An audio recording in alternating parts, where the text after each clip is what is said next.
Government భూమి వచ్చింది అనుకో, వాళ్ళు అడగవలసిన గవర్నమెంట్ అడుక్కుంటాం. వాళ్ళ భూమి అనుకో, అప్పుడు ఏం చేయాలి? నెక్స్ట్ రెండో సమస్య, గవర్నమెంట్ భూమి కాదు ప్రైవేట్ భూమి. గవర్నమెంట్ భూమి అయితే గవర్నమెంట్ అడుక్కుంటాం. పోయి ఎంఆర్ఓను, రెవెన్యూ వాళ్ళు, ఎంఆర్ఓను అడిగి మాకు ఈ భూమి మాకు అమలు ఇప్పించింది, పట్టా ఇప్పించింది, పొజిషన్ సర్టిఫికేట్ ఇప్పించింది అడుగుతాం. ప్రైవేట్ భూమి వాళ్ళు వచ్చింది అనుకో, ఎప్పుడు ఏం చేయాలా? ఎవరు భూమి వస్తే వాళ్ళని అడగాల, కొనుక్కోవాలా, లేదంటే రిజిస్ట్రేషన్ చేసుకోవాలి. మూడేనా? దౌర్జన్యంగా అయితే ప్రైవేట్ భూమిలో పోయి మన ఎవరి భూమిలోకి వాళ్ళు పోయి మనం కట్టుకునేకి లేదు కదా. అది గుడి కావచ్చు, బడి కావచ్చు, దేనికోసమైనా మంచిదే కావచ్చు. ప్రైవేట్ భూమిలో పోయి నేను మీ భూమి ఉంది, మీ చేనులో పోయి నేను ఒక గుడి కడతానంట, అవుతుంది అట్లా? అది పద్ధతి కాదు. ప్రైవేట్ భూమి గవర్నమెంట్ భూమి తెలిస్తే మీకు సమస్య పరిష్కారం అవుతుంది. లేదు మీకేమైనా పట్టాలో పొజిషన్ ఏమైనా ఉంటే చెప్పండి, పరిష్కారం అవుతుంది.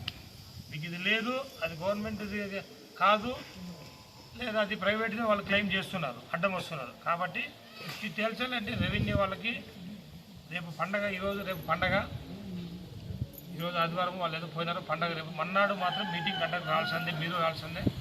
ఇదికైనా సరే, స్టేషన్ కాడికైనా సరే, డిఎస్సీ సార్ కూడా రమ్మంటాము. స్టేషన్ కాడికి వచ్చేసేయండి, వాళ్ళు అందరూ కూడా రాలా. వాళ్ళు కానీ మంగళవారం రాలేదంటే, ఇప్పుడు అందరూ రమ సమక్షంలో చెప్తున్నాము, మేము ఎవరు కానీ అడ్డం రా, ముందుగానే చెప్తాం.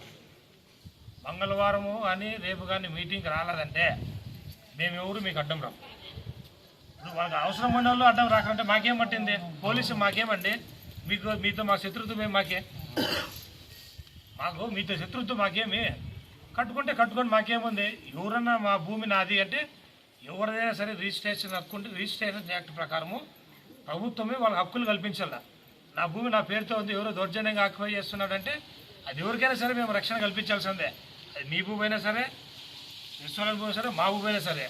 రిజిస్ట్రేషన్ చేసేది ఎందుకు? మనము రిజిస్ట్రేషన్కి ఏం వాల్యూ ఉన్నట్లు మనమునే. కాబట్టి రిజిస్టరా కాదా అనేది వాళ్ళందరూ కూడా అర్థమయ్యేట్లు చెప్తాము.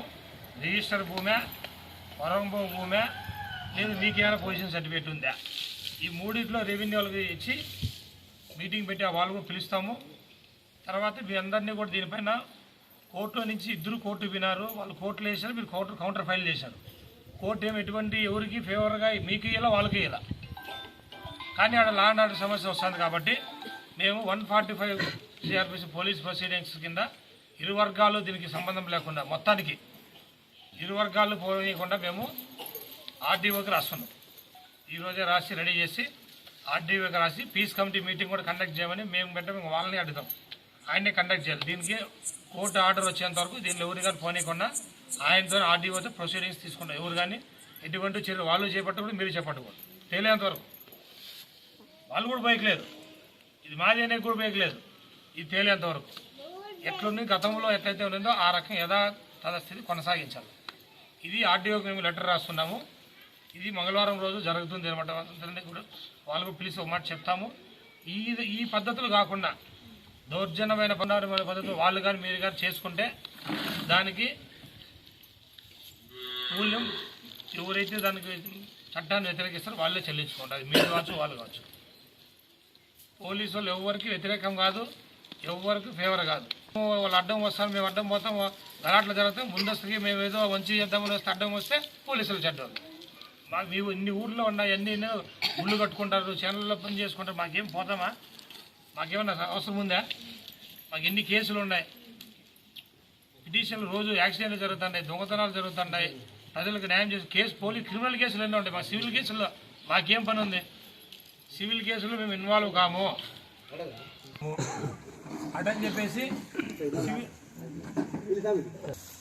గలాట పడుతున్నాయని సమాచారం వచ్చినా 2 వర్గాలు పోలీసు పోగొంటూ కొట్టుకొని ప్రాణాపాయం జరుగుతుంది, ఆస్తి నష్టం జరుగుతుంది అనే సమాచారం తెలిస్తే ముందస్తుగా పోలీసు వచ్చేదానికి ఆపేదానికి మాకు చట్టంలో హక్కు ఉంది.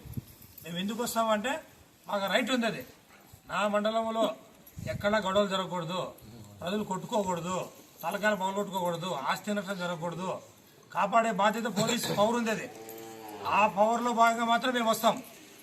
మీరు వచ్చారు, వాళ్ళు వచ్చి అడ్డం వస్తారు, మాట మాట్లాడుకుంటూ కొట్టుకుంటారు. ఇప్పుడు 2 కులాల మధ్య గొడవలు అయిపోతుంది. మీ ఊరి నుంచి మీకు సంబంధించి మీరు, వాళ్ళ నుంచి వాళ్ళకి సంబంధించి వాళ్ళు అందరూ వస్తే ఏమవుతుంది? అప్పుడు పెద్దది అవుతుంది. అది ఇంకా ఎక్కడ పోతుందో మనం దారి చేయలేము. మనం దీన్ని నిరోధించేదానికే మేము పోలీసు వస్తాం తప్ప మేము గుడి కట్టుకోమని కానీ కట్టుకోవద్దని కానీ పోలీసుకి సంబంధం లేదు. గుడి విషయంలో పోలీసు డెసిషన్ తీసుకోము. ఆ సందర్భంలో వాళ్ళు అడ్డం వచ్చి కొట్టుకుంటారనే ఉద్దేశంతో మాకు సమాచారం వచ్చింది కాబట్టి మేము వచ్చి ఇరు వర్గాలు గొడవ పడుకునే ఉద్దేశం మాత్రమే చెప్తున్నాం మీకు పదే పదే. మీరు పోలీసుని మీరు కానీ వాళ్ళు కానీ పొద్దుంకులో మీరు ఎందుకు వచ్చినారు సార్, మీరు ఎందుకు ఆపలేదు సార్ అని పొద్దుంకులు మమ్మల్ని అడిగితే బాగుంటుంది చెప్తా మంచిగా చెప్తున్నాం మేము. మీకు లీగల్గా ఉంటే వాక్యం బట్టి చెప్పి ఎవరికి వాళ్ళకి వ్యతిరేకంగా